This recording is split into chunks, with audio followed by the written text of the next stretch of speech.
আসসালামু আলাইকুম। আমি সেজান, পড়াশোনা করছি চট্টগ্রাম বিশ্ববিদ্যালয়ের ফিজিক্স ডিপার্টমেন্টে। আমি এখন ভেক্টর অধ্যায় থেকে রাজশাহী বিশ্ববিদ্যালয়ে আসা প্রতিটি ধরনের ম্যাথ সমাধান করে দিব। এই ভিডিওটি শুরু থেকে শেষ পর্যন্ত দেখলে তুমি এই চ্যাপ্টারের প্রতিটি ম্যাথ খুব দ্রুত সময়ের মধ্যে অ্যান্সার করতে পারবে। আর এই ভিডিওটির পিডিএফ নেওয়ার জন্য তোমরা আমার এই হোয়াটসঅ্যাপ নম্বরে টেক্সট করতে পারো।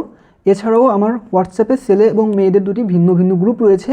এখানে আমি নিয়মিত আমার হ্যান্ড নোট, সাজেশন, গাইডলাইন দিয়ে থাকি। সো তোমরা চাইলে এখানে অ্যাড হতে পারো। আরেকটা কথা বলে রাখি, এই ভেক্টর থেকে রাবিতে ম্যাথমেটিক্যাল কোশ্চেন বেশি হয়, থিওরিটিক্যাল কোশ্চেন খুবই কম হয়। 23-24 সেশনে এই অধ্যায় থেকে একটা শিফটে 4টি এবং অপর শিফটে 3টি কোশ্চেন হয়েছিল। এখন শুরু করি। দেখো, প্রথম প্রশ্ন, a is equal to I plus twice j plus twice k O b is equal to thrice I plus twice j minus k হলে a এর উপর b এর অভিক্ষেপ কত? তো এই প্রশ্নটার জন্য আমরা যে বিষয়গুলো মনে রাখবো সেটা হচ্ছে, দেখো, একটা উপাংশ আরেকটা হচ্ছে অভিক্ষেপ। খেয়াল করো, এ বরাবর বা এ এর উপর বি এর উপাংশ is equal to A dot B divided by A এর মান ইন্টু এ এর একক ভেক্টর। বি বরাবর বা বি এর উপর এ এর উপাংশ is equal to A dot B divided by B এর মান ইন্টু বি এর একক ভেক্টর। এখন আসো অভিক্ষেপ। এ বরাবর বা এ এর উপর বি এর অভিক্ষেপ is equal to A dot B divided by A এর মান is equal to B cos theta. B বরাবর বা বি এর উপর এ এর অভিক্ষেপ is equal to A dot B divided by B এর মান is equal to A cos theta. একটা বিষয় খেয়াল করো, এখানে যেটি বরাবর বা যার উপর বলবে সে থাকবে নিচে, এ বরাবর বা এর উপর এ নিচে, বি বরাবর বা বি এর উপর বি নিচে, বি নিচে। আর উপরে সবগুলোর ক্ষেত্রেই দেখো ভেক্টর দ্বয়ের ডট গুণফল। এখানে এসেছিল জাস্ট অভিক্ষেপ। আমি তোমাকে অভিক্ষেপ, উপাংশ সবই লিখে দিয়েছি। সাথে এটার আরেকটা অংশ আছে যেটাকে লেখা যেতে পারে বি এর অভিক্ষেপ হলে বি কস থিটা, এর অভিক্ষেপ হলে এ কস থিটা। এই জায়গায় যেই টাইপের কোশ্চেন করতে পারে আমি সবই এখানে ইনক্লুড করে দিয়েছি। তো আশা করি তোমরা যদি একটু মনোযোগ দিয়ে দেখো এবং ভিডিও শেষে আমার নোট একটু দেখো, তাহলে ইনশাআল্লাহ এই চ্যাপ্টারের কোনো ম্যাথে আর কোনো প্রবলেম হবে না। এখন দেখো, এখানে এ বি এরা যে কোনো ভেক্টর, এই মডুলাস এ বা শুধু এ এটা হচ্ছে এ এর মান, মডুলাস বি বা শুধু বি এটা বি এর মান। কারণ আমরা জানি ভেক্টরকে প্রকাশ করার জন্য ভেক্টরটির উপরে বার বা অ্যারো বা কি ভেক্টরের নিচে একটা দাগ দিতে হয়। বাট এটার মান যখন আমরা লিখব তখন একটা মডুলাস অথবা শুধু অ্যালফাবেটটি লিখলেই হয়ে যাবে। সো ইটা অফ এ এর একক ভেক্টর, ইটা অফ বি বি এর একক ভেক্টর। এখন এই যে একক ভেক্টর আমরা কীভাবে পাবো? কোনো ভেক্টরকে তার মান দিয়ে ভাগ করলে আমরা একক ভেক্টর পেয়ে যাব। সো একক ভেক্টর ইজ ইকুয়াল টু যে কোনো ভেক্টর ডিভাইডেড বাই ভেক্টরটির মান। সো যখন ইটা অফ এ তখন কি হবে? এ বাই এ এর মান। যখন ইটা অফ বি অর্থাৎ বি এর একক ভেক্টর তখন বি বাই বি এর মান। এখন দেখো, একটি vector A is equal to x i plus y j plus z k হলে এ এর মান মডুলাস অফ এ বা A is equal to root over x square plus y square plus z square. অর্থাৎ একটা ভেক্টরের এর মান কি হয়? এর আই জে কে এর সহগের বর্গের সমষ্টির বর্গমূল। তো এখন আমার যা যা দরকার ছিল সব এখানে আমি লিখে দিয়েছি। তো এখন আশা করি তোমরা এই ম্যাথটি খুবই সহজে সমাধান করতে পারবে। তো এ এর উপর বি এর অভিক্ষেপ, তাহলে আমার উপরে থাকবে কি? ভেক্টর ডট গুণফল, আর নিচে কি থাকবে? এ এর মান, কারণ এখানে বলেছে এ এর উপর। সো এ এর মান জাস্ট এখন এ বি লিখো, লিখে এটাকে ডট গুণ করো, করে নিচে এর মানটা বের করো। সো ডট গুণের ক্ষেত্রে আমরা কি করব? আয়ের সাথে আই, জে এর সাথে জে, কে এর সাথে কে। তাহলে দেখো, এখানে আয়ের সহগ 1, এখানে আয়ের সহগ 3। So 1 × 3 is equal to 3। এরপর দেখো, এখানে জে এর সহগ 2, এখানেও জে এর সহগ 2। So 2 × 2 is equal two 4। এরপর দেখো, এখানে আয়ের সহগ 2, এখানে আয়ের সহগ -1, তাহলে 2 × -1 ইজ ইকুয়াল টু -2। আর নিচে দেখো আমাদের এ এর মান তাহলে কী হবে? এখানে আয়ের সহগ 1, সো 1 স্কোয়ার, জে এর সহগ 2, 2 স্কোয়ার, কে এর সহগ 2, 2 স্কোয়ার। তাহলে আমরা উপরে যেটা পাবো 4 3 7, 7 বিয়োগ 2 আর নিচে হচ্ছে √9, 9কে রুট করলে হবে 3। So answer ultimately 5/3। এখন দেখো পরবর্তী কোশ্চেন, একটি ভেক্টর এফ অঘূর্ণনশীল হবে যদি nabla cross F is equal to 0 হয়। তো এর জন্য আমার যা যা লাগবে, গ্রেডিয়েন্ট, ডাইভারজেন্স, কার্ল সব কিছু আমি এখন লিখে দিয়েছি। জাস্ট একবার মনোযোগ দিয়ে শুনো এবং ক্লাস শেষে পিডিএফটা পড়ো, তাহলে ইনশাল্লাহ 100% কমপ্লিট হয়ে যাবে। কার্ল ক্রস গুণফল, মনে রাখবা কতে কার্ল কতে ক্রস গুণফল, ডটে ডাইভারজেন্স, ডটে ডট গুণফল। তাহলে কার্ল ক্রস গুণফল nabla cross A, divergence dot গুণফল nabla dot A. So curl এটা ভেক্টর আর ডাইভারজেন্স এটা স্কেলার। গ্রেডিয়েন্ট গ্র্যান্ড এ বা গ্র্যান্ড অফ এ, তো এটা ভেক্টর রাশি, অর্থাৎ কোনো স্কেলার রাশির গ্রেডিয়েন্ট একটি ভেক্টর রাশি। কোশ্চেন এমনও বলতে পারে যে নিচের কোনটি একটি স্কেলার রাশিকে ভেক্টর রাশিতে কনভার্ট করে, অ্যান্সার কী হবে? গ্রেডিয়েন্ট। এখানে এটা হচ্ছে কি nabla, nabla is equal to del del x of i plus del del Y of j plus del del Z of k. এখন দেখো কার্ল ঘূর্ণন প্রবণতা বোঝায়। কার্ল এর মান 0 হলে অঘূর্ণনশীল ও সংরক্ষণশীল। দেখো কোশ্চেন বলেছিল একটি ভেক্টর এফ অঘূর্ণনশীল হলে কি হবে, তো যেহেতু অঘূর্ণনশীল দ্যাটস ওয়াই আমার কার্লের ভ্যালু 0 হবে। এরপর কার্লের মান অশূন্য হলে, অর্থাৎ 0 না হলে ভেক্টরটি কী হবে? ঘূর্ণনশীল ও অসংরক্ষণশীল। এখন দেখো ডাইভারজেন্স ছড়িয়ে পড়ার প্রবণতা বোঝায়। ডাইভারজেন্স 0 হলে সলিনয়েডাল, এক্ষেত্রে আগত ফ্লাস্ক ও নির্গত ফ্লাস্ক সমান। ডাইভারজেন্স ধনাত্মক হলে প্রসারণশীল, আর এক্ষেত্রে আয়তন বাড়ে, আর আয়তন বাড়লে কী হবে? ঘনত্ব কমে যাবে, কারণ rho is equal two m/v। ঘনত্ব আয়তনের মধ্যে সম্পর্ক ব্যস্তানুপাতিক, আর ব্যস্তানুপাতিকের ক্ষেত্রে কী হয়? একটা বাড়লে অপরটি কমবে, একটি কমলে অপরটি বৃদ্ধি পাবে।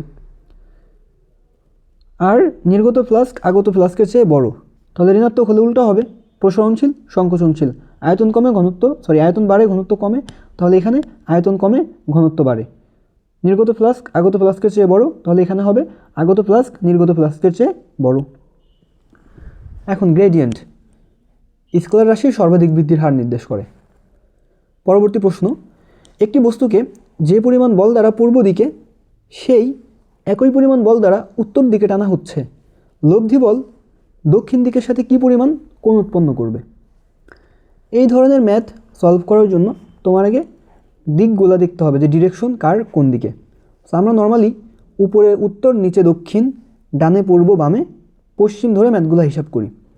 পরবর্তী বিষয় যেটা লাগবে সেটা হচ্ছে এই যে আমাদের চতুর্ভাগ, এর প্রতিটার কোণ হচ্ছে 90 ডিগ্রি করে। আর এই যে ঘূর্ণন এটা কোন দিকে হয়? অলওয়েজ ঘড়ির কাঁটার বিপরীত দিকে। দেখো ঘড়ির কাঁটার বিপরীত দিকে নিয়েছি এগুলোকে। সো এখন আসো, আমার এখানে বলেছে বলদ্বয় সমান, আর দুইটি বলের মান সমান হলে লব্ধি এদের মধ্যবর্তী কোণকে সমদ্বিখণ্ডিত করে। তাহলে একটা ছিল আমার পূর্ব দিকে, আরেকটি ছিল উত্তর দিকে। যেহেতু বলদ্বয় সমান, সো লব্ধি কী করবে? এই পূর্ব এবং উত্তর এর মধ্যবর্তী কোণকে সমদ্বিখণ্ডিত করবে। তো পূর্ব এবং উত্তরের মধ্যবর্তী কোণ 90 ডিগ্রি, তাহলে এখন এই লব্ধি কী করবে? এটাকে 45 এ ডিভাইড করে দিবে। আর আমাকে বলেছে দক্ষিণ দিকের সাথে উৎপন্ন কোণ, তাহলে এইটা হচ্ছে দক্ষিণ, যাবে কোন দিকে? ঘড়ির কাঁটার বিপরীত দিকে। তাহলে দক্ষিণ থেকে পূর্ব 90 ডিগ্রি, আর এখানে হচ্ছে 45 ডিগ্রি। সো 90 যোগ 45 135, এটা আমাদের অ্যান্সার। তোমাকে যদি দক্ষিণ না বলে বলতো পূর্ব দিকের সাথে কত ডিগ্রি কোণ তৈরি করবে, তাহলে কি হতো? যদি বলতো তোমাকে পূর্ব দিক বললে হতো 45 ডিগ্রি। যদি বলতো পশ্চিম দিক, তাহলে কি হতো? এই জায়গা থেকে আসতো, সেক্ষেত্রে 90 + 90 + 45 এভাবে হতো। আবার যদি তোমাকে বলতো উত্তর দিকের সাথে কত ডিগ্রি কোণ উৎপন্ন করে, তাহলে ঠিক এই জায়গা থেকে আসতো, সেক্ষেত্রে এই তিনটা চতুর্ভাগ মিলে হতো 270 ডিগ্রি, তার সাথে 45 ডিগ্রি যোগ করতে হতো। আশা করি বুঝতে পারছো। যদি এই টাইপের কোনো প্রশ্ন করে তোমরা ইনশাল্লাহ উত্তর করতে পারবা। পি ও কিউ এর মধ্যবর্তী কোণ বিটা হলে P dot Q divided by P cross Q এর মান কত? দেখো এখানে আমরা জানি A dot B is equal to AB cos theta, A cross B is equal to AB sine theta, আর tan theta is equal to sine theta by cos theta, cot theta is equal to cos theta by sine theta. তাহলে আমার এটার মান লাগবে, আমি তাহলে প্রথমেই P dot Q এবং পি ক্রস কিউ এর ভ্যালু বের করি, দেন ভাগ করে মান বের করব। তাহলে দেখো p dot q equal to p q cos beta, যেহেতু এখানে মধ্যবর্তী কোণ বিটা, এরপর p cross q equal to p q sine beta. তাহলে এখন আমরা লিখে ফেলি p dot Q divided by P cross q, ভ্যালুগুলো লিখলাম p q cos beta divided by p q sine beta. So p p q q vanish, থাকবে তাহলে cos beta by sine beta, আর cos beta by sine beta মানে হবে কট beta. আমাদের পরবর্তী প্রশ্ন, আই প্লাস জে এবং আই এর মধ্যবর্তী কোণ কত? দেখো আমি দুটো বৈশিষ্ট্য পাশাপাশি লিখে দিয়েছি, ডট গুণন বা স্কোয়ার গুণন, ক্রস গুণন বা ভেক্টর গুণন। ডট গুণনের ক্ষেত্রে সেম হলে বা সিমিলার হলে ডট গুণফল হবে 1, ডিফারেন্ট হলে ডট গুণফল হবে 0, বাট ক্রস গুণফলের ক্ষেত্রে সেম হলে গুণফল হবে 0, যখন ডিফারেন্ট হবে তখন আমরা মান পাবো এবং মানটা একটা চক্রাকারে ঘুরবে। এগুলো অবশ্যই একটু দাগানো হয়ে গিয়েছে, কজ এই ভিডিওটা আমি গতকাল আপলোড করেছিলাম, আনফর্চুনেটলি বলো বা ফর্চুনেটলি বলো ভিডিওতে কোনো সাউন্ড ছিল না, যে কারণে এটা আবার করতে হচ্ছে। দেখো তাহলে যেহেতু সিমিলার হলে মান 1, তাহলে I dot I is equal to 1, J dot J is equal to 1, K dot K is equal to 1। এরপর I dot J is equal to 0, কারণ এখানে different, I dot K is equal to 0, J dot K is equal to 0, কারণ এগুলো সব different. আর এখানে কী হবে খেয়াল করো, এখানে যখন i cross I, J cross J, K cross কে থাকবে তখন ভ্যালু হবে 0। আর নর্মালি যে ভ্যালুগুলো থাকবে সেগুলো হচ্ছে আমাদের এই যে চক্র, আমাদের English alphabet I J K. So যখন আই ক্রস জে তখন ভ্যালু হবে কে, এরপর যখন জে ক্রস কে তখন ভ্যালু হবে আই, এরপর যখন কে ক্রস আই তখন ভ্যালু হবে জে। দেখো এই চক্র আকারে তিনটা লিখে দিয়েছি। সো এটা তো আমাদের নর্মালি আমার অ্যালফাবেট ক্রমে ঘুরলো আই জে কে, বাট যখন বিপরীত ক্রমে ঘুরবে তখন কি হবে, চিন্তার কিছু নেই, শুধু বিপরীত হলে কি করবে, একটি মাইনাস দিয়ে দেবে। যখন i cross j is equal to k ছিল, সো এর বিপরীতভাবে যখন জে ক্রস আই হবে তখন কি হবে, মাইনাস কে। আবার j cross k is equal to i, তাহলে k cross j is equal to minus i. এরপর k cross i is equal to কী হতো, জে, বাট যখন আই ক্রস কে হবে তখন হবে অ্যান্সার মাইনাস জে। এগুলো মনে রাখবা, এগুলো থেকে সামনে আরও ম্যাথ পাবে। পরবর্তী তোমার মধ্যবর্তী কোণ নির্ণয়ের জন্য ডট গুণফল ইউজ করব, ঠিক আছে? মধ্যবর্তী কোণ নির্ণয়ের জন্য ডট গুণফল ইউজ করব। A dot B is equal to A B cos theta, তাহলে থিটা ইজিক্যাল টু কী হবে, cos inverse A dot B divide by A B. এখানে এ বি যে কোনো দুটি ভেক্টর, এ হচ্ছে কি এ ভেক্টরটির মান, বি বি ভেক্টরটির মান, থিটা এ ও বি এর মধ্যবর্তী কোণ।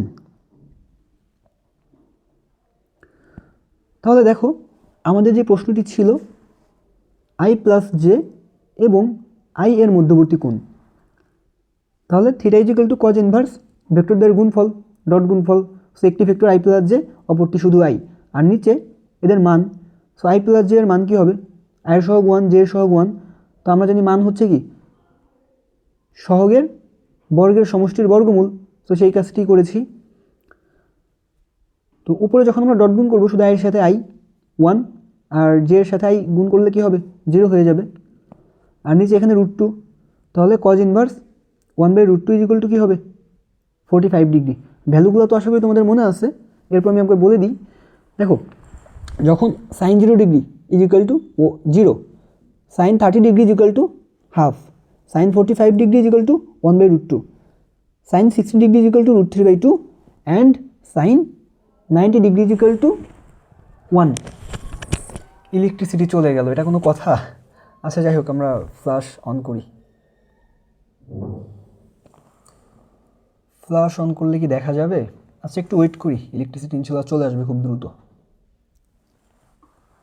আচ্ছা এখন তো আমি কথা বলছি, তো সাইন শেষ, এরপর হচ্ছে কজ। দেখো cos 0 degree value 1, cos 30 degree is equal to √3/2, cos 45 degree is equal to 1/√2, cos 60 degree is equal to half, cos 90 degree is equal to 0।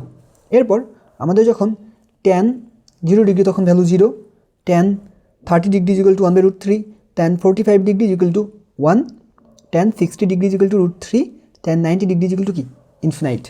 Okay, so আশা করি পারবে। তাহলে পরবর্তী কোশ্চেনটা দেখো,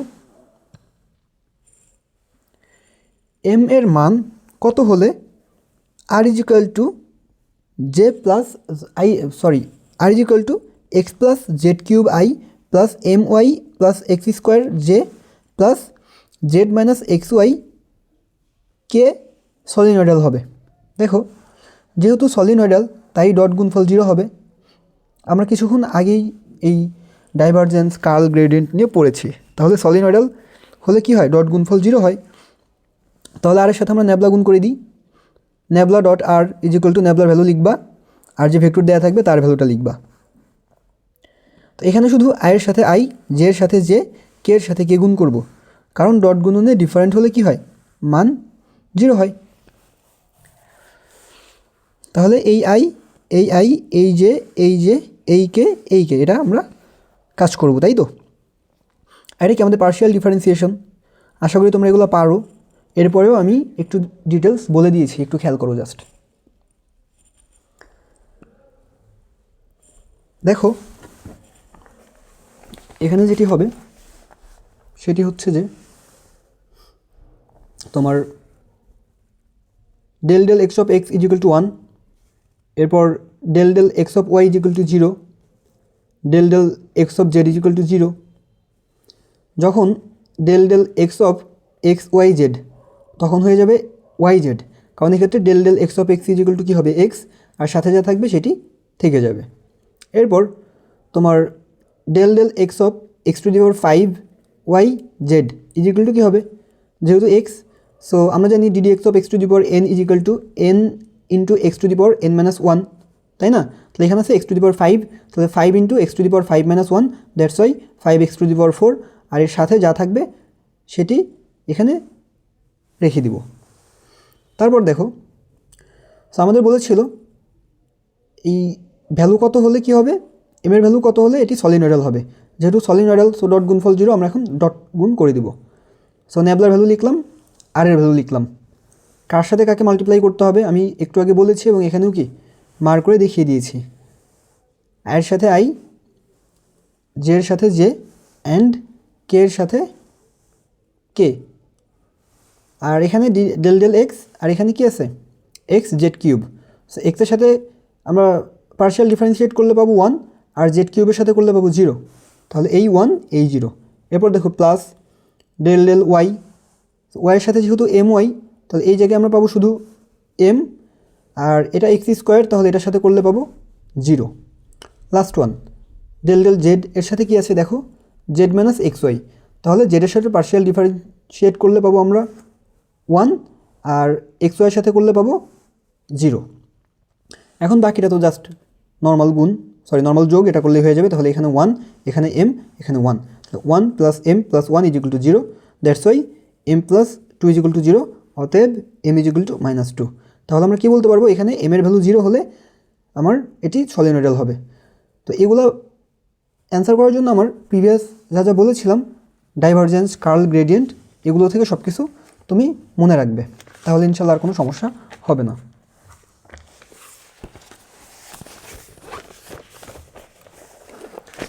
আমরা এখন পরবর্তী পৃষ্ঠায় চলে আসলাম। দেখো এভাবে ক্লাস করানোর কারণ হচ্ছে একদিকে অনেক রাত হয়ে গিয়েছে, তার উপর হচ্ছে এখন বিদ্যুৎ চলে গিয়েছে, সো কিছু করার নেই, ক্লাস আপলোড দিয়ে ঘুমাতে হবে। গত রাতে তো অনেক রাতে ভিডিও আপলোড দিয়েছিলাম, লম্বা একটা সময় লেগেছিলো এই কন্টেন্ট রেডি করা, এরপর ভিডিও করা, হ্যাঁ, বাট হচ্ছে পরবর্তীতে ভিডিওটা সাউন্ড নেই, এই কারণে আবার করতে হচ্ছে। তো যাই হোক, আশা করি তোমরা খুব ক্লিয়ারলি দেখতে পারবা। দেখো এখন পরবর্তী প্রশ্ন, যদি B is equal to x square y i plus y square z j plus z square x k হয়, তবে 1, 1, 0 বিন্দুতে ন্যাবলা ডট বি এর মান কত হবে। সো মাত্রই আমরা একটা ন্যাবলা ডট দিয়ে কাজ করেছি, অর্থাৎ ডাইভারজেন্স নির্ণয় করেছি, তাহলে আমরা এটিও পারবো। ন্যাবলার ভ্যালু লিখব, বি এর ভ্যালু লিখব। So i j j k k, এভাবে আমরা মাল্টিপ্লাইটা করে দেবো, অর্থাৎ ডিফারেন্সিয়েট করবো এখানে। সো ডিফারেন্সিয়েট যখন আমরা করব, দেখো ডেল ডেল এক্স অফ এখানে কি আছে, এক্স স্কোয়ার ওয়াই, তাহলে কী হবে, টুয়াইস এক্স ওয়াই, এই সেই টুয়াইস এক্স ওয়াই। এরপর যখন del del Y of Y square Z, তখন কী হবে, twice Y Z. And last one del del Z of Z square X, so এখানে হবে twice Z X, so twice Z X. তো সব কিছু আমরা পেয়ে গেলাম। এখন আমাকে বলা হয়েছে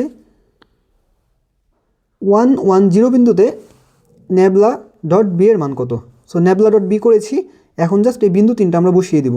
খেয়াল করে এখানে যে তিনটা বিন্দু দেওয়া থাকবে, এমন বিন্দু দেওয়া থাকলে আমাদের প্রথমটা হবে এক্সের মান, দ্বিতীয়টা ওয়াইয়ের মান, তৃতীয়টা জেডের মান, ঠিক আছে। সো এই বিন্দুতে জাস্ট এক্সের জায়গায় 1, ওয়াইয়ের জায়গায় 1 এবং জেডের জায়গায় 0 বসিয়ে দিবে, তাহলে অ্যান্সার পেয়ে যাবে। ওকে, এটা কঠিন কিছু না, এটা তোমরাই পারবে। আমি পরের ম্যাথটা নিয়ে একটু কথা বলি। পরের ম্যাথ দেখো, একটি কণার উপর যদি F = 3i - 4j + 6k Newton বল প্রয়োগ করায় কণাটি জেড অক্ষ বরাবর 5 মিটার সরে যায়, তবে কণার উপর কৃতকাজ কত হবে? খেয়াল করো, এখানে বলেছে আমাদের অক্ষ নিয়ে কথা বলা হয়েছে। তাহলে আমরা একটু দেখি আমাদের অক্ষ বরাবর কী থাকে।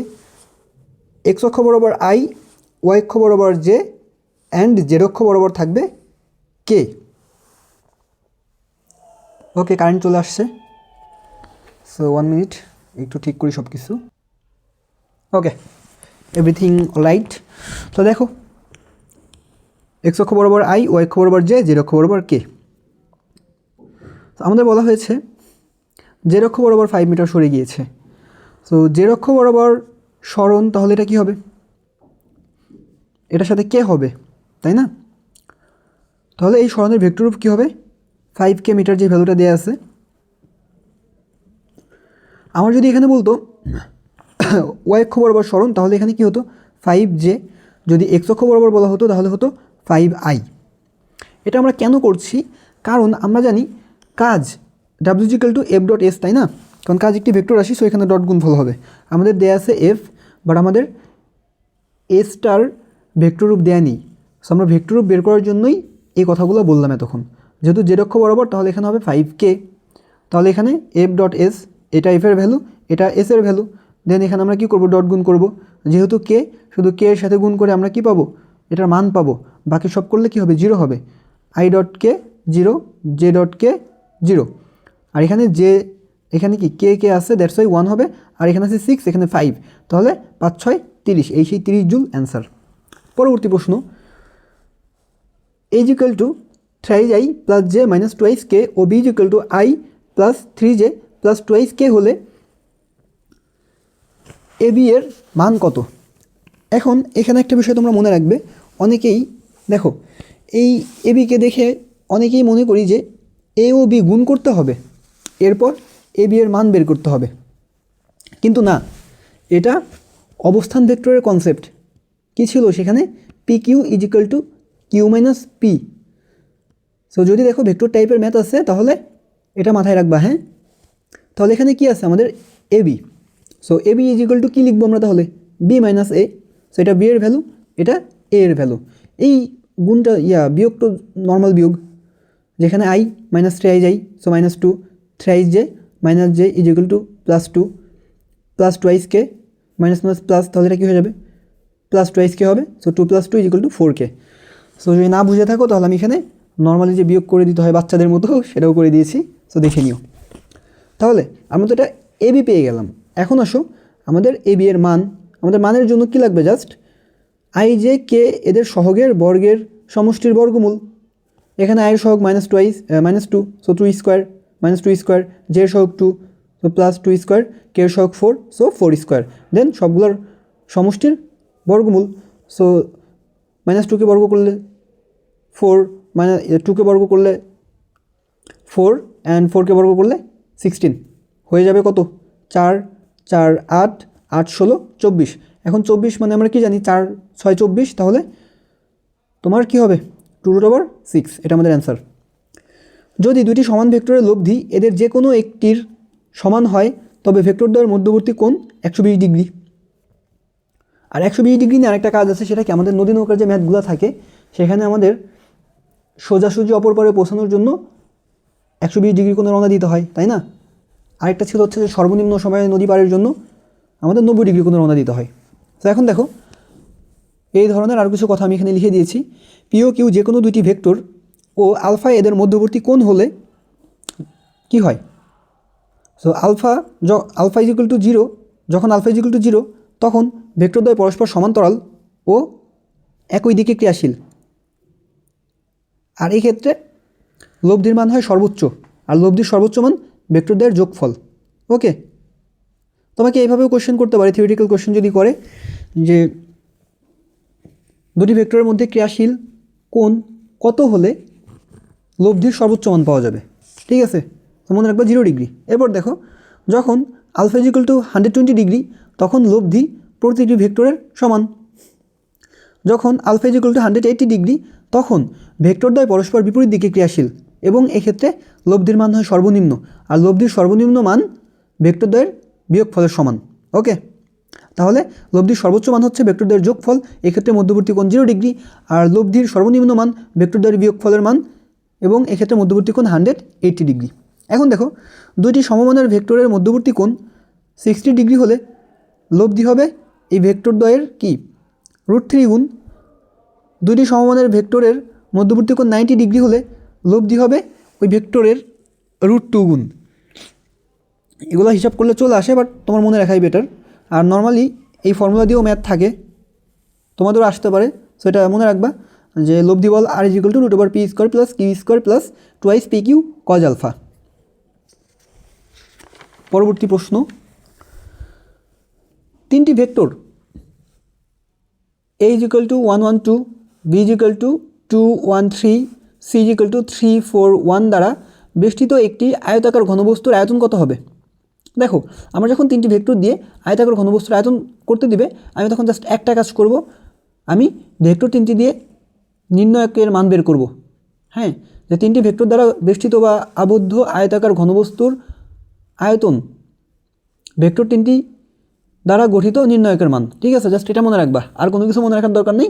জাস্ট আমাকে তিনটা ভেক্টর দিয়ে যদি কখনো বলে যে এটি দিয়ে কি একটি আয়তাকার ঘনবস্তু গঠিত হলে আয়তাকার ঘনবস্তুর আয়তন কত হবে, সেক্ষেত্রে কী করবে, সুন্দর মতো এই ভেক্টর তিনটি দিয়ে তুমি একটি নির্ণয়ক গঠন করবে, দেন এই নির্ণয়কের মানটা বের করবে, তাহলে কাজ শেষ। আর এগুলো সবাই ম্যাট্রিক্স থেকে পারো, আমি এরপর একটু বলে দিচ্ছি। এখানে 1 1 2, তো 1 1 2, 2 1 3, 2 1 3, 3 4 1, এই সেই 3 4 1। তোমার এটা না দিয়ে তোমার হচ্ছে ভেক্টর আকারেও থাকতে পারতো, ধরো যে i plus j plus 2k, 2 plus j plus 2k, এভাবেও থাকতে পারতো। তাহলে এখন আসো, আমরা যখন ভ্যালু বের করবো কীভাবে করব, যখন 1 নেব তখন কি হবে, এই লাইন বাদ যাবে, থাকবে শুধু এই অংশ, আর এখানে কী করবো, ক্রস গুণ করবো। সো 1 × 1, এই সে 1 × 1 মাইনাস 4 × 3, 4 × 3, এরপর মাইনাস এই 1 নিয়ে কাজ, তখন এই লাইন বাদ থাকবে জাস্ট এই লাস্টের এই দুটা করে সংখ্যা, তাই না? তাহলে দেখো এই ক্ষেত্রে কী হবে, 2 × 1, এই সেই 2 × 1, এরপর মাইনাস 3 × 3, 3 × 3, এরপর লাস্ট 1, এই 2, তাহলে প্লাস 2। এখন এই লাইন বাদ এবং তোমার এই লাইন বাদ। ওকে, দেখো এই দুইটা লাইন বাদ, শুধু এখানে আছে 2 1 3 4, তাহলে এখানে কী হবে, 2 × 4 মাইনাস 3 × 1, এই সেই দেখো 2 × 4 অ্যান্ড 3 × 1। ওকে, এখন তো নর্মাল ক্যালকুলেশন করলেই আনসার শেষ। সো এখানে কী হবে, 1 × 1 অ্যান্ড মাইনাস 3 4 12, এরপর এখানে 2 1 2 এবং 3 3 9, এরপর এখানে 4 2 8 মাইনাস 3 1 3, তাহলে এখানে কী থাকবে, -11, এখানে থাকবে হচ্ছে আমাদের -7, এখানে থাকবে শুধু 5। ওকে, এখন গুণ করে দাও, তাহলে কী হবে, -11, এখানে মাইনাস প্লাস, সো +7, আর এখানে 5 2 10, তো আলটিমেটলি থাকবে দেখো -11, আর এখানে কি +17 = 6, এটা আমাদের অ্যান্সার। এখন দেখো, অবস্থান ভেক্টর r হলে এর ডাইভারজেন্স কত? সো অবস্থান ভেক্টর r হলে এর ডাইভারজেন্স হবে 3। কেন 3 হবে? কারণ অবস্থান ভেক্টর r = কী হয়, xi plus yj plus zk, আর ডাইভারজেন্স কি, নেবলা ইন্টু আর। সো নেবলার ভ্যালু লিখলাম, আর এর ভ্যালু লিখলাম, i এর সাথে i, j এর সাথে j, k এর সাথে k, আর ddx অফ del x অফ x 1, del y, সরি কী বলতেছি, রাত বেশি হতে আমার মুখে জড়তা কাজ করছে, সরি, একটু পানি খাই দেখি।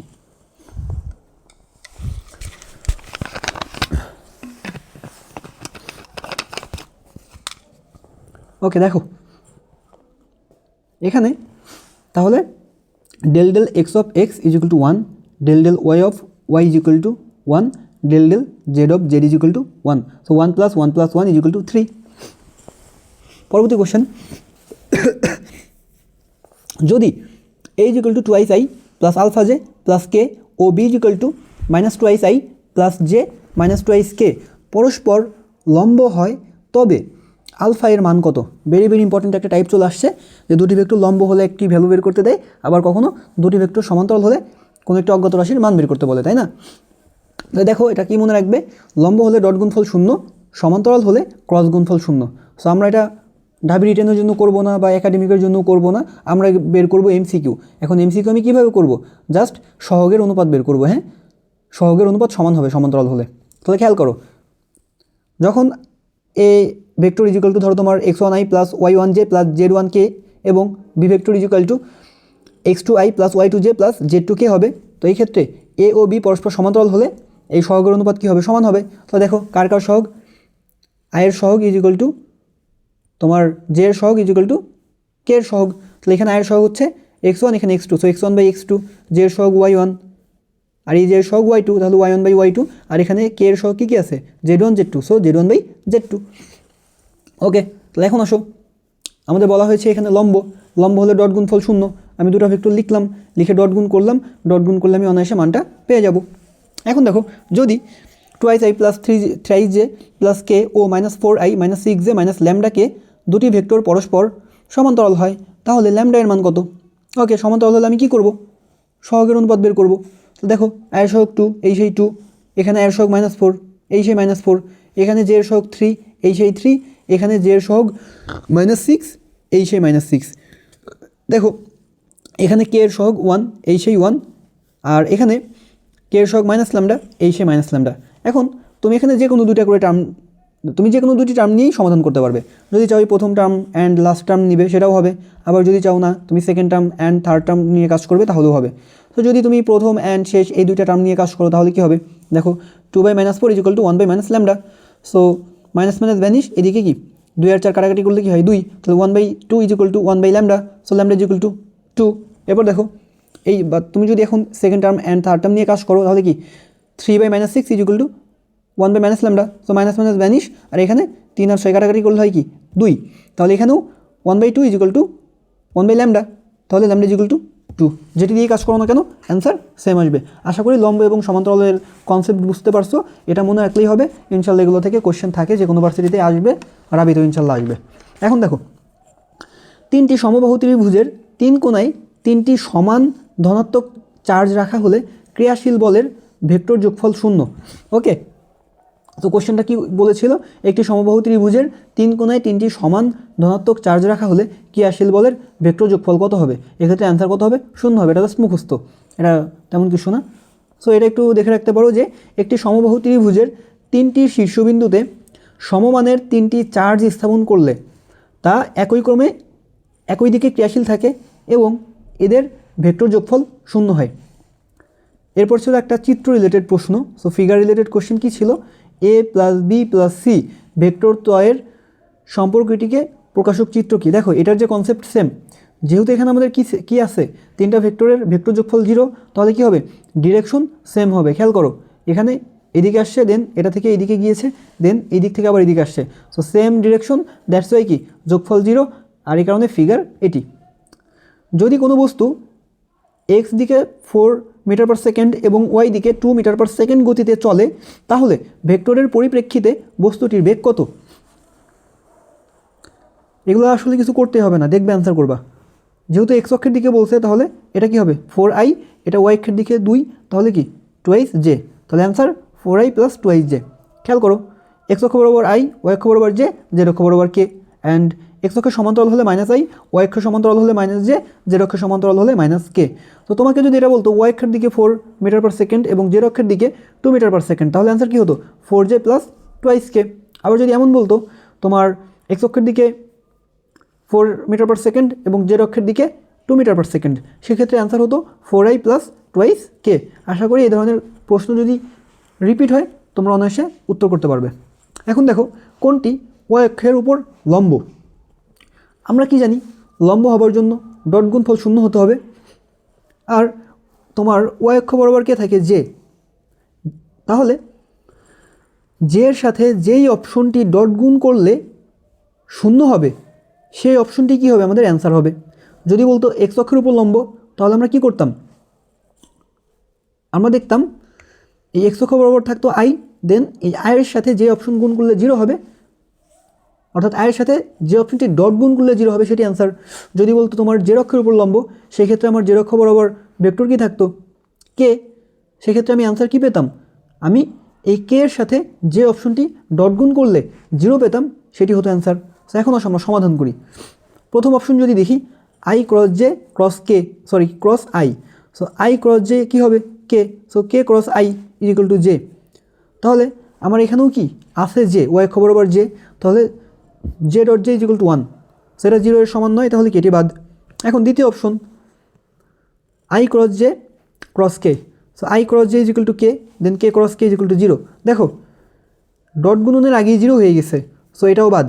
কেউ কিন্তু আবার এটা অ্যান্সার দাগিয়ে দিও না যে ভাইয়া তো বলেছিল যে দুইটা আমি গুণ করব, গুণ করলে 0 পাবো, 0 বলো তো অ্যান্সার, সো এখানেও তো এটা 0 হয়ে গেছে, বাট এটা কিন্তু অ্যান্সার না, এটা মাথায় রাখতে হবে। ওকে, আমার ডট গুণ করে 0 হতে হবে, বাট ডট গুণের আগেই যদি 0 পেয়ে যাই সেটা অ্যান্সার হবে না।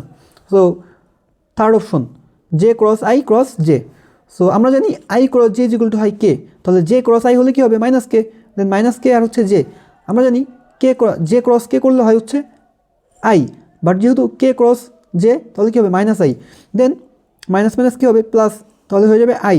এখন দেখো আমাদের পেলাম আমরা এখানে আই, আর আমাদের এটা ওয়াই অক্ষ বরাবর, সো এখানে আছে J, and I dot j is equal to 0, তাহলে এটা আমাদের অ্যান্সার। আর লাস্টটা তো করতে হবে না, আমি তারপর একটু দেখিয়ে দিয়েছি যেহেতু সমাধান করে দিচ্ছি। দেখো k cross J cross k, তো j cross K is equal to i, তাহলে k cross J is equal to minus i into হচ্ছে sorry cross K, so k cross i is equal to j, তাহলে i cross K is equal to minus j, তাহলে আগে একটা minus আছে, এখানে একটা minus, so minus minus কি plus হয়ে যাবে, থাকবে জে, আর j dot j is equal to 1, তাহলে এটিও কি বাদ, এটিও লম্ব নয়। আশা করি অপশন দেখে অ্যান্সার করতে পারবে। এরপর দেখো বি এর সাপেক্ষে এ এর আপেক্ষিক বেগের সঠিক সূত্র কোনটি। খেয়াল করো, আমাদের আপেক্ষিক বেগ খুবই গুরুত্বপূর্ণ একটা টার্ম। এ এর সাপেক্ষে বি এর আপেক্ষিক বেগ, B of B A is equal to v B minus v A. B এর সাপেক্ষে এ এর আপেক্ষিক বেগ V of A B is equal to v A minus v B. এখানে এটা ইম্পর্টেন্ট যে কোনটি আগে হবে কোনটি পরে হবে। খেয়াল করো, যার আপেক্ষিক বেগ বলবে, যার আপেক্ষিক বেগ বলবে সে থাকবে শুরুতে, আর যার সাপেক্ষে সে পরে। সো তুমি একটা মনে রাখলে হচ্ছে, যার যেটি ভালো লাগে সেটি মনে রাখবে, যে আপেক্ষিক, যার আপেক্ষিক সে আগে, যার সাপেক্ষে সে পরে। সো যার যেটা ইচ্ছা মনে রাখো। দেন এখানে কি হবে, এই শুরুরটা মাইনাস কি শেষেরটা, শুরুতে বি তাহলে ভিবি, শেষে এ তাহলে ভি এ, শেষ। এখন দেখো এখানে ভি এ হচ্ছে এ এর বেগ বা প্রকৃত বেগ, ভিবি হচ্ছে কি বি এর বেগ বা প্রকৃত বেগ। ওকে, তাহলে এখানে অ্যান্সার কী হবে বলো, বি এর সাপেক্ষে এ এর আপেক্ষিক বেগ, তাহলে বি এর সাপেক্ষে এ এর আপেক্ষিক বেগ, তাহলে সেটা কী হবে, ভি এ মাইনাস ভিবি প্রথমটি। ওকে, এগুলো মাথায় রাখবা। এখন দেখো ঘন্টায় 40 কিলোমিটার বেগে পূর্ব দিকে চলমান একটি গাড়ির চালক ঘন্টায় 40√3 কিলোমিটার বেগে একটি ট্রাককে উত্তর দিকে চলতে দেখলো। ট্রাকটির প্রকৃত বেগ কত? খেয়াল করো, ঘন্টায় 40 কিলোমিটার পার আওয়ার বেগে পূর্ব দিকে চলমান একটি গাড়ির চালক, তাহলে এই যে গাড়ির যে বেগ, এটি গাড়ির বেগ বা প্রকৃত বেগ। বাট পরে কি হয়েছে, এই যিনি গাড়ির চালক ছিলেন তিনি কি দেখলেন, ঘন্টায় 40√3 কিলোমিটার বেগে একটি ট্রাককে উত্তর দিকে চলে যেতে দেখলেন। তাহলে এটা কি ট্রাকের প্রকৃত বেগ? না, এটা কি আপেক্ষিক বেগ, কারণ এটি কি একজন অন্যজনকে দেখলেন যে এত বেগে যাচ্ছে, তাই না? তাহলে এটি আপেক্ষিক বেগ। তাহলে এখন আমরা লিখি কী কী আছে, গাড়ির বেগ, যে velocity of C, velocity of car is equal to 40 kilometre per hour, and গাড়ির সাপেক্ষে ট্রাকের আপেক্ষিক বেগ V of T C is equal to কি 40√3। দেখো যার সাপেক্ষে সে পরে, আর যার আপেক্ষিক বেগ সে আগে, তাহলে এই যে ট্রাকের আপেক্ষিক বেগ ট্রাক আগে, আর গাড়ির সাপেক্ষে সো এই গাড়ি পরে লিখছি। তো এখন দেখো আমরা ধরি ট্রাকের প্রকৃত বেগ বিটি, তাহলে গাড়ির সাপেক্ষে ট্রাকের আপেক্ষিক বেগ কী হবে, VTC is equal to VT minus VC. তাহলে আমার ভিটি কী হবে, ভিটি ইজ ইকুয়াল টু এই ভিসি প্লাস ভিটিসি ওহো, তাহলে আমাদের আসলে একটু পানি খেয়ে নিই, ওয়েট। দেখো তাহলে এখানে ভিটি ইকুয়াল টু কী হবে, ভিটিসি প্লাস ভিসি, কারণ এখানে একটা মাইনাস ছিল, এটা এদিকে আসলে প্লাস হয়ে যাবে। তাহলে এখন কি জাস্ট দুটোর ভ্যালু আছে, ভ্যালুটা বের করলাম। এখন আসো, এখন কি এটা তো জাস্ট আমরা ভেক্টর রূপটা পেলাম, তাই না? আমাদের এখন মান বের করতে হবে। সো যেহেতু এমসিকিউ, তাই এই ভিটিকে ভেক্টর রূপে লিখবো না, ডিরেক্ট কি আমরা মান বের করে নিব। আর মানের জন্য কি করতে হবে, এই দুটোকে বর্গ করে বর্গমূল করতে হবে, তাই না? কারণ আমরা জানি মান এভাবেই বের করতে হয়। তাহলে এটা 40√3, এটা 40, তাহলে 40√3 square plus 40 square. So hand ক্যালকুলেশনের জন্য দেখো একটু, এখানে 40 স্কোয়ার আর কি √3 স্কোয়ার, তো 40 স্কোয়ারকে করলে 1600, আর 3 স্কোয়ারকে স্কোয়ার করলে কী হবে, সরি √3 স্কোয়ার আমরা পাবো হচ্ছে কি 3, আর এখানে 40 স্কোয়ার 1600, তাহলে এখানে 3×48, সো 4800, আর এখানে 1600 অ্যাড করলে কী পাবো আমরা 6400। সো এখন দেখো আমরা জানি 8 8 64, শূন্য দুটা বাদ দাও, আছে শুধু 64, ওকে। সো 8 8 64, তাহলে এখানে আমরা 64কে রুট করলে পাবো কি 8, আর এখানে শূন্য দুইটা, তাহলে শূন্য আসবে কি একটা, তাহলে অ্যান্সার 80। এখন দেখো একটি সামান্তরিকের কর্ণ দুইটি a = 3i plus j minus 2k এবং b = i minus 3j plus 4k সামান্তরিকের ক্ষেত্রফল কত? এখানে দুইটা টার্ম মনে রাখবা জাস্ট, a ও b সামান্তরিকের দুইটি বাহু হলে ক্ষেত্রফল ইকুয়াল টু কি, এই ভেক্টরদ্বয়ের ক্রস গুণফলের মান, আর a ও b সামান্তরিকের দুটি কর্ণ হলে ক্ষেত্রফল হবে এদের এই ভেক্টরদ্বয়ের ক্রস গুণফলের অর্ধেক। তো এখানে কী বলেছে আমাদের, দেখো কর্ণ, তাহলে কী হবে ক্রস গুণফলের অর্ধেক। আমি আগে তাহলে ক্রস গুণফলটা বের করি, তাহলে a cross b i j k লিখবো, দেন এর মানগুলো লিখবো আর বি এর মানগুলো নিয়ে আসবো, অর্থাৎ i j k এর সহগটা জাস্ট এখানে লিখে দিব। এখানে দেখো i এর সহগ হচ্ছে 3, সো 3, j এর সহগ 1 1, k এর সহগ -2 -2। এখানে আমাদের দেখো i এর সহগ 1, এই সেই 1, j এর সহগ -3 -3, k এর সহগ 4, k এর সহগ 4। সো এগুলো তো আগেও একবার দেখিয়েছি, সো এখন আর দেখাবো না, ক্যালকুলেশন টোটালি করে দিয়েছি, তোমরা পারবা। এখন আসো, এটা তো আমরা জাস্ট a ক্রস b এর ভ্যালু পেলাম, তাহলে এটার মান বের করতে হবে। সো মান কী করব, জাস্ট এই যে সহগ i j k, এই সহগগুলোর বর্গের সমষ্টির বর্গমূল বের করব, তাহলে ভ্যালু পাবো। সো এখানে পেয়ে গেছি আমরা √300, দেন এটা কি আমরা পেলাম হচ্ছে a ক্রস b, তো আমাদের বের করতে হবে কি এটার অর্ধেক, তাহলে a ক্রস b এর ভ্যালুকে আমরা 2 দিয়ে ভাগ করব, কারণ এটা আমাদের ফর্মুলা যে দুটি ভেক্টর সামান্তরিকের কর্ণ হলে এর ক্ষেত্রফল হাফ ইন্টু বাহুদ্বয়ের ক্রস গুণফলের মান। সো অ্যান্সার সরাসরি এটি দেওয়া আছে, তো তোমাকে আর এখানে কাজ করতে হবে না, ওকে। এখন দেখো যদি a = 89 plus 2j minus 12k ও b = 4i minus 6j plus 5k হয়, তবে a ও b এর মধ্যবর্তী কোণ কত? দেখো মধ্যবর্তী কোণ নিয়ে কথা বলেছি যে এক্ষেত্রে কী হয়, theta = cos inverse a dot b divide by ab। So just a আর b এর ক্রস ডট গুণ করবা আর নিচে a ও b এর মান বসিয়ে দিবা, তাহলে যা হবে তাই আমাদের কাঙ্ক্ষিত অ্যান্সার। এখন আসো, এই ডিটেলস আমি করব না, কেন করব না, কারণ উপরে আমি যোগ করে দেখলাম এখানে ভ্যালু হয় 0, আর 0 দিয়ে যে কোনো কিছুই আমি ভাগ করি না কেন অ্যান্সার হবে কি 0, আর cos ইনভার্স 0 ভ্যালু কত 90 ডিগ্রি। সো ভ্যালুগুলো কিন্তু মনে রাখতে হবে, আমি শুরুতে বলে দিয়েছিলাম, সো এগুলো মনে রাখবা। এখন দেখো কোনটি এক্স অক্ষের সাথে সমান্তরাল, সো এই যে কোশ্চেন চলে আসছে, এক্স অক্ষের সাথে থাকে কে আই, তাহলে এক্স অক্ষের সাথে সমান্তরাল কী হবে -i, তাই না? যদি বলতো ওয়াই অক্ষের সাথে সমান্তরাল, তাহলে ওয়াই অক্ষে থাকে যে, ওয়াই অক্ষের সাথে সমান্তরাল বললে কী হতো -j, তাই না? এখন তাহলে খেয়াল করো অপশনগুলো আমরা একটু দেখি, কোনটার ক্ষেত্রে আমরা এখন -i pi.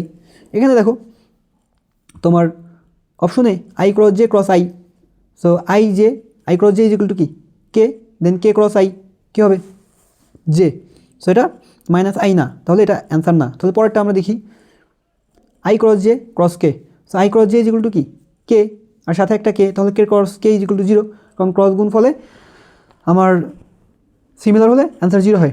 Option C i cross j cross j, দেখো i ক্রস j = কি k, then k cross j, আমরা জানি j ক্রস k = i, তাহলে k ক্রস j = -i, তাহলে এটা আমাদের কাঙ্ক্ষিত অ্যান্সার। সো এই যে ভ্যালুগুলা মনে রাখতে হবে, আমি ক্লাসে যা যা পড়াচ্ছি ইনশাল্লাহ এর বাইরে কোশ্চেন করবেন আশা করি, কারণ এখানে সব টাইপের কোশ্চেনই আছে। তোমাদের কাজ হচ্ছে জাস্ট ভিডিওটা দেখা, মনোযোগ দিয়ে দেখা, এবং শেষে তোমার পিডিএফটা নিয়ে হাতে কলমে একটু করে ফেলবে, ঠিক আছে? কারণ আমার এখানে দেখে তোমার যতই সহজ মনে হোক না কেন, তুমি যতক্ষণ না পর্যন্ত হাতে কলমে করতে যাবে, না করবে হাতে কলমে, ততক্ষণ তোমার জন্য এটা সহজ হবে না, ঠিক আছে? এখন দেখো এ ও বি ভেক্টরদ্বয় পরস্পর লম্ব হলে A plus B is equal to A minus B, এটা আসছিল। এর সাথে আরও কিছু বিষয় মনে রাখবে, সেটা হচ্ছে যে A plus B is equal to A minus B হলে মধ্যবর্তী কোণ π/2 বা 90 ডিগ্রি, অর্থাৎ ভেক্টরদ্বয় পরস্পর লম্ব। A dot B is equal to A cross B হলে মধ্যবর্তী কোণ π/4 বা 45 ডিগ্রি। ক্রিয়া ও প্রতিক্রিয়ার কোণের মধ্যবর্তী কোণ হচ্ছে পাই বা 180 ডিগ্রি। আর A cross B is equal to minus B cross A. এখন দেখো আমাদের আর যে 180 যেহেতু চলে আসলো, আমার লব্ধির সর্বোচ্চ মান হয় কখন, যখন মধ্যবর্তী কোণ 180 ডিগ্রি হয়, এবং লব্ধির সর্বনিম্ন মান কি ভেক্টরদ্বয়ের বিয়োগফল, আর সর্বোচ্চ মান হচ্ছে কি ভেক্টরদ্বয়ের যোগফল, এক্ষেত্রে মধ্যবর্তী কোণ 0 ডিগ্রি। এখন দেখো এক্স ওয়াই তলের সাথে সমান্তরাল এবং 2i - 2j + 6k এর সাথে সমকোণে অবস্থিত একক ভেক্টর কোণটি। তাহলে এটা এক্স ওয়াইয়ের সাথে সমান্তরাল, এক্স ওয়াই তলের সাথে। এক্স ওয়াই তলে কে থাকবে, এটা সরাসরি চাইলে মুখস্থ রাখতে পারো, আমি ব্যাখ্যাও করে দিয়েছি যে যখন এক্স ওয়াই বলবে তখন কী হবে i + j, যখন ওয়াই জেড বলবে তখন কী হবে j + k, যখন এক্স জেড হবে তখন কী হবে i + k। আশা করি এটা কেন হবে বুঝতে পারছো, কারণ আমার এক্স অক্ষ বরাবর i, ওয়াই অক্ষ বরাবর j, ওয়াই অক্ষ বরাবর j, জেড অক্ষ বরাবর k, এক্স অক্ষ বরাবর i, জেড অক্ষ বরাবর k, এই কারণে হবে। এখন দেখো ব্যাখ্যাটা দেখে রাখো, বাট বুদ্ধিমানের কাজ হচ্ছে এটা একটু মাথায় রাখা। সো এক্স ওয়াইয়ের কথা বলেছে তাই i j থাকবে।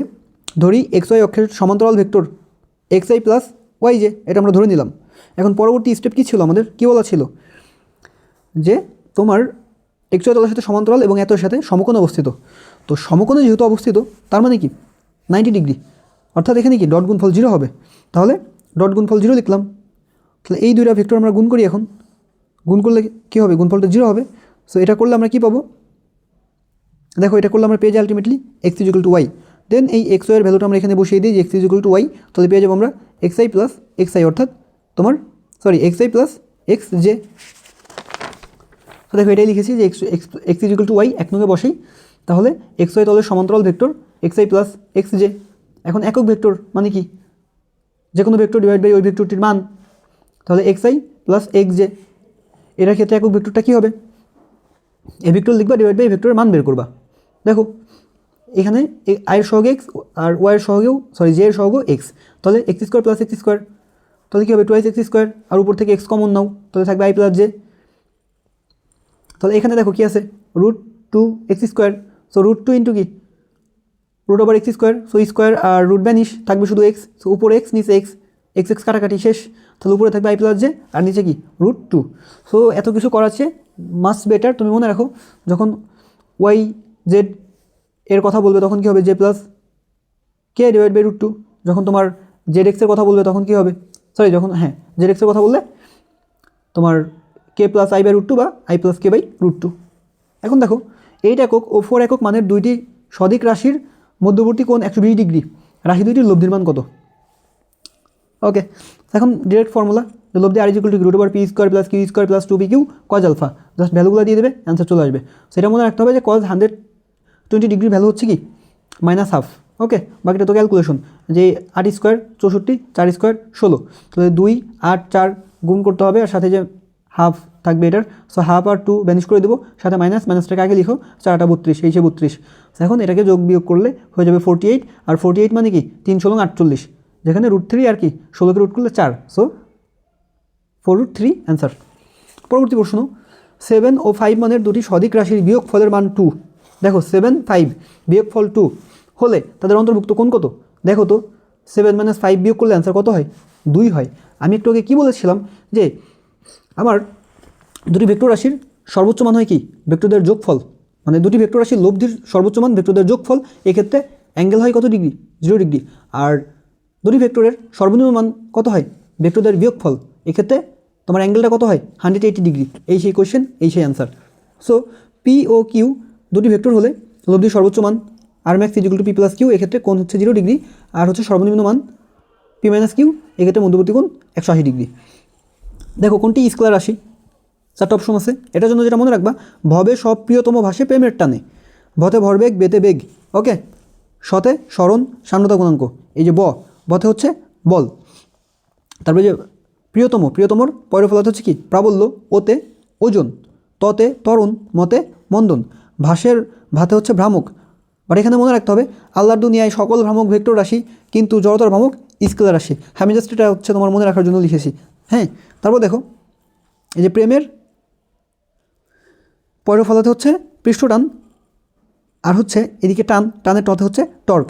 এই গেল আমার ভেক্টর রাশি, বাকি সব স্কোয়ার রাশি। তো দেখো তো এখানে কোনটি এগুলোর মধ্যে পড়ে না। দেখো ওজন, এই যে প্রিয়র ওতে ওজন আছে, তারপর হচ্ছে তমর ততে ত্বরণ আছে, তারপর হচ্ছে দেখো এই যে পরের ফলাতে প্রাবল্য ছিল, সেই প্রাবল্য আছে, তাহলে বিভব নাই, তার মানে বিভবটা স্কোয়ার রাশি। এখন দেখো এই টাইপের ম্যাথ যদিও রাবিতে দেয় নাই, বাট আমি এখানে একটু ইনক্লুড করে রেখেছি, হয়তো দিলেও দিতে পারে। সো বৃষ্টির সাথে রিলেটেড ম্যাথের জন্য কি মনে রাখবা, উলম্বের সাথে যত কোণে ছাতা ধরতে হবে তার মান theta is equal two tan inverse V ব্যক্তি বাই ভি বৃষ্টি, অর্থাৎ ট্যান ইনভার্স ব্যক্তির বেগ বাই বৃষ্টির বেগ। সো মনে রাখো theta is equal two tan inverse V ব্যক্তি বাই ভি বৃষ্টি। এখন দেখো কোশ্চেনটা খেয়াল করো, 3 কিলোমিটার পার আওয়ার বেগে একজন ব্যক্তি হেঁটে যাচ্ছে, উলম্বভাবে 4 কিলোমিটার পার আওয়ার বেগে বৃষ্টি পড়ছে, বৃষ্টি থেকে রক্ষা পেতে কত কোণে ছাতা ধরতে হবে? তাহলে theta is equal two tan inverse V ব্যক্তি বাই ভি বৃষ্টি। সেখানে ব্যক্তির বেগ কত, 3 কিলোমিটার পার আওয়ার, আর বৃষ্টির বেগ কত, 4 কিলোমিটার পার আওয়ার। তো ট্যান ইনভার্স 3/4, এই ভ্যালুটা মনে রাখবা যে tan inverse 3/4 is equal two 36.9, সেই অ্যান্সার 36.9। আর আরেকটা বিষয় মনে রাখবা, কখনো এমন হতে পারে তোমার ভ্যালুগুলো দেখা গেলো 2/3 হয়ে গেল, উপরে 4 নিচে 6 থাকলো, সো কাটাকাটি করলে ধরো তোমার হলো 2/3, তাহলে এই ক্ষেত্রে মনে রাখবা যে tan inverse 2/3 is equal two 33.69।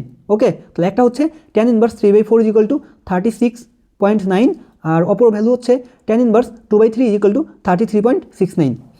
আরও কিছু কথা এখানে লিখে দিয়েছি, তবে আমি আরও চাইলে অনেক লিখতে পারতাম, বাট এখানে থিওরিটিক্যাল কোশ্চেন তেমন আসে না বললেই চলে। তোমরা কোশ্চেনগুলো থেকে বুঝতে পারছো যে সবই হচ্ছে ম্যাথমেটিক্যাল টাইপ থাকে, এবং আমি খুবই সহজে এগুলো সলভ করে দেওয়ার চেষ্টা করেছি। তো তোমরা ভিডিওটা মনোযোগ দিয়ে দেখার পর এই নোটটা যখন করবা হাতে কলমে ম্যাথগুলো প্র্যাকটিস করবা, তখন ইনশাল্লাহ আর কোনো প্রবলেম হবে না। সো দেখো, সর্বনিম্ন সময়ে নদী পারের জন্য 90 ডিগ্রি কোণে যাত্রা করতে হবে, সোজাসুজি অপর পারে পৌঁছানোর জন্য 120 ডিগ্রি কোণে যাত্রা করতে হবে। সোজাসুজি অপর পার বলতে কি বুঝিয়েছি, যে তুমি ধরো এই জায়গায় এই বিন্দু থেকে যাত্রা শুরু করলা, তুমি ঠিক অপোজিট পারে এই বিন্দুতে পৌঁছাতে চাইলে, হ্যাঁ, তাহলে তোমাকে 120 ডিগ্রি কোণে যাত্রা শুরু করতে হবে। এখন দেখো এ বি সি ভেক্টরত্রয় সমতুল্য হলে A dot B cross C is equal to 0। Null vector বা শূন্য ভেক্টরের শীর্ষবিন্দু ও পাদবিন্দু একই, অর্থাৎ নাল ভেক্টরের মান হচ্ছে 0। কৌণিক কথাটি যুক্ত থাকলে সেটি কী হবে, অক্ষীয় ভেক্টর। দেখো এখানে দুই ধরনের টার্ম থাকে, একটা হচ্ছে পোলার ভেক্টর, আরেকটি অক্ষীয় ভেক্টর। আমাদের নর্মাল যে ভেক্টর রাশিগুলো সেগুলো হচ্ছে পোলার ভেক্টর রাশি, আর অক্ষীয় হওয়ার জন্য কি থাকবে, কৌণিক যুক্ত থাকবে। হ্যাঁ, কোনো একটা টার্মের সাথে যখন কৌণিক কথাটি যুক্ত থাকবে তখন সেটি অক্ষীয় ভেক্টর হবে। দেখো বিনিময় সূত্র P plus Q is equal to Q plus P. সংযোজন সূত্র, যে ফার্স্ট ব্র্যাকেটের মধ্যে P plus Q plus R is equal to P plus first ব্র্যাকেটের মধ্যে কি থাকবে, কিউ প্লাস আর। লাস্ট দেখো বন্টন সূত্র কি, M into P plus Q is equal to M P plus M Q. তো রাবির জন্য তোমার যা যা দরকার ছিল আমি চেষ্টা করেছি তোমার সব কিছু সুন্দরভাবে বুঝিয়ে দেওয়ার জন্য। সো আশা করি তোমরা এখন থেকে রাবিতে আসা কোশ্চেন অনায়াসে উত্তর করতে পারবে। আর ভিডিওটা কেমন হলো কমেন্ট সেকশনে জানাতে ভুলবে না। আর হচ্ছে আমি গুচ্ছ পরীক্ষা পর্যন্ত তোমাদের ইনশাল্লাহ ফ্রিতে এভাবে ক্লাস, আমার হ্যান্ড নোট, সাজেশন, গাইডলাইন সব কিছু দিয়ে যাব। আর তোমরা চাইলে তোমাদের কোশ্চেন সলভ করতে গিয়ে যে কোনো ধরনের প্রবলেম বা অন্য কোনো সমস্যা হলে আমাকে হোয়াটসঅ্যাপে টেক্সট করতে পারো, কোনো সমস্যা নাই। আর যারা এখনও হোয়াটসঅ্যাপ গ্রুপে যুক্ত হওনি বা এখন যুক্ত হতে চাচ্ছ, তারা নির্দ্বিধায় আমার এই নাম্বারে টেক্সট করবে, আমি তোমাদেরকে যুক্ত করে নেব ইনশাল্লাহ। আরেকটা বিষয় দেখো ভাই, তোমাকে যারা এখনও চান্স পাও নাই, আই থিঙ্ক তারা এখন ভিডিওটা দেখবা, তাই না? সো যাদের একটি সিট অবশ্যই দরকার, তারা কি করবা, এখন থেকে চান্স না পাওয়া পর্যন্ত এত পরিমাণ পড়াশোনা করবা, বুঝছো, যা পূর্বে কখনো করো নাই। আর আরেকটা বিষয়, তোমরা অনেকে আমাকে হোয়াটসঅ্যাপে বলো যে ভাইয়া এখন কোন কোর্স কিনবো, ভাইয়া এখন এটা করবো কিনা, এখন ওটা করবো কিনা। ভাই এখন কোনো কিছু লাগবে না, নিজে যা যা পড়ছো এতদিন সেইটাই জাস্ট রিভিশন দিয়ে যাও। আর আরেকটা কথা মাথায় রাখো, তোমার চান্স পাওয়ার ক্ষেত্রে মেইন টার্ম কার্ড হচ্ছে বায়োলজি এবং কেমিস্ট্রি। সো যাদের এখন প্রিপারেশন খুবই বাজে, ধরো ভালো না, তুমি নিজে জানো তোমার প্রিপারেশন কেমন, তোমার এখন কাজ হবে জিএসটিকে টার্গেট করে সামনে আগানো। এই সময় তুমি কী করবা, মূল বইয়ের দাগানো লাইন সূরা ফাতিহার মতো মুখস্থ করে ফেলবে, ঠিক আছে? বায়োলজি এবং কেমিস্ট্রি মূল বইয়ের দাগানো লাইন A to Z মুখস্থ থাকবে, তোমার বইয়ের সব এমসিকিউ মুখস্থ থাকবে। মানে এমন একটা প্রিপারেশন নাও যেন জিএসটিতে তুমি কেমিস্ট্রি এবং বায়োলজি অ্যান্সার করে 45 অ্যান্সার করে মানে মার্ক পেয়ে যাও। তো এরপর থাকবে ফিজিক্সও পড়বা, দাগানো লাইন প্লাস এমসিকিউ, আর সাথে আমি তো ক্লাস দিয়ে যাবো সেগুলো দেখবা। সো ধরো তুমি ওইদিকে যদি 45 মার্ক তুলতে পারো, ফিজিক্সে কি ভাই তুমি 15 মার্ক পাবে না 25-এর মধ্যে? আশা করি ইনশাল্লাহ পাবে। আর এরপর থাকবে হচ্ছে তোমার ম্যাথ বাংলা বা ইংলিশ। সো এইটা থেকে তুমি যা অ্যান্সার করো না কেন ভাই, তোমার প্রিপারেশন অনেক বাজে হলেও তুমি কি ভাই মানে 10-এর কাছাকাছি মার্ক পাবা না? তাহলে কত হয় বলো তো, 45 + 15 ইজ ইকুয়াল টু কত হয়, 60 + 10 মার্ক হয়ে যাচ্ছে 70। সো তুমি ভাই এইদিকে ওইদিকে ধরো যে 7 দিনের জন্য একটা ম্যারাথন কোনো ভাইয়া লঞ্চ করলো, তুমি ভর্তি হয়ে গেলা, ঠিক আছে, 7 দিন পরে সাস্টের জন্য একটা কোর্স, প্রতিদিন 8-10 ঘন্টা ক্লাস করলা, এর 7 দিন পরে দেখবা রাবির পরীক্ষা, তো রাবির জন্য আরেকটা কোর্স, তার 2 সপ্তাহ পরে কুমিল্লার পরীক্ষা, তো এর জন্য আরেকটা কোর্স কিনবা। এই কোর্স করে কী হবে ভাই, তুমি দৌড়াদৌড়ির উপরে থাকবা, বাট নিজের পড়াটা হবে না ভাই। এক্সামের আগে তোমাকে যেটা করতে হবে, তোমার প্রিভিয়াস পড়াগুলো রিভিশন দিতে হবে, আর যেই জায়গাগুলোয় তোমার গ্যাপ থাকবে নিজেকে সেগুলো খুঁজে খুঁজে সেগুলো পড়তে হবে। এখন গ্যাপ তুমি কিভাবে খুঁজে পাবে, তুমি যেই ভার্সিটির পরীক্ষা দিবা ওই ভার্সিটির কোশ্চেন ব্যাংকটা নিবা, নিয়ে দেখবা তুমি কোনগুলো পারো না, ওইগুলা খাতায় সুন্দর করে লিখবা, 1 2 3 4 সিরিয়ালি লিখবা, দেন ওইগুলো বই থেকে পড়ো বা ইউটিউবে ক্লাস থেকে পড়ো বা আমাকে জানাও, আমি করে দিব, ঠিক আছে। এইগুলা করে তোমার উইকনেসগুলো তোমার কাটিয়ে উঠতে হবে। সো এইটা না করে ভাই তুমি 7 দিনে কোনো একটা বিজ্ঞাপন দেখলা, 7 দিনে রাবিতে চান্স, 7 দিনে সাস্টে চান্স, 7 দিনে কুমিল্লায় একটি সিট নিশ্চিত। সো এই ধরনের ট্র্যাপে পড়িও না ভাই। এই ট্র্যাপে দৌড়াদৌড়ি করতে থাকলে অ্যাডমিশনে চান্স পাওয়া টাফ হয়ে যাবে।